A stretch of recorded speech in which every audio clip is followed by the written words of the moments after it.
Okay. Det her, det er Kyle. Det her, det er Pelle. Det er Pelles mor Birti. Det er Slange Charles. Det er Pelles søster, Alice. Hey, this is Kyle. I'm from a little town in America, and I'm working with antibiotic resistance. Now I'm gonna show you a movie I made. Kyle, tal dog dansk.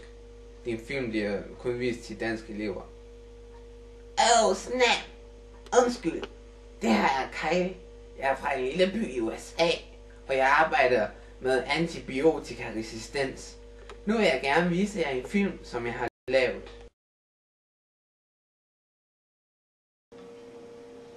Det her er en lille by i Ungarn. Solen skinner. Skinner meget stærkt.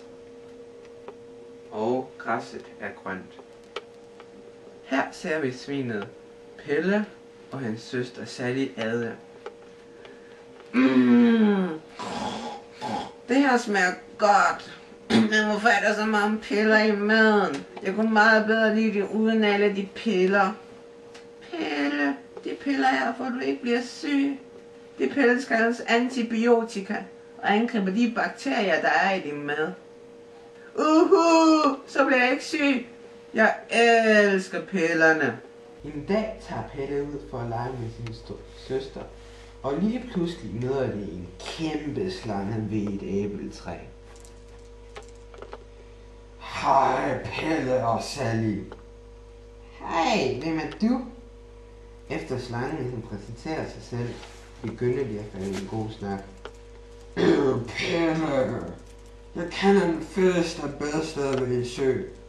Skal I med? I er jo så beskidte. Om vi skal. Selvfølgelig skal vi da det.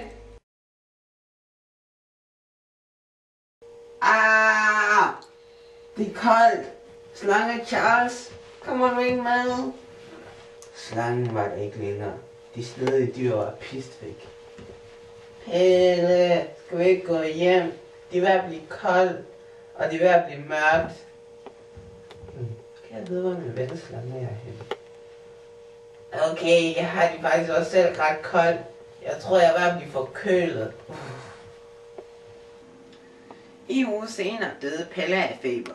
Selvom hans mor desperat tvang ham til at æde antibiotika.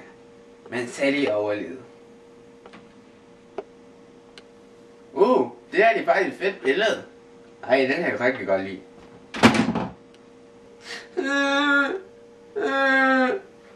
Hvorfor er min Pelle død?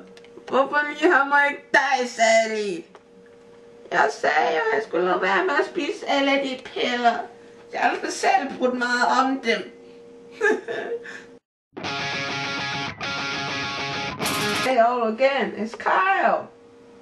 And yeah, I survived that damn apple. But it was pretty hard.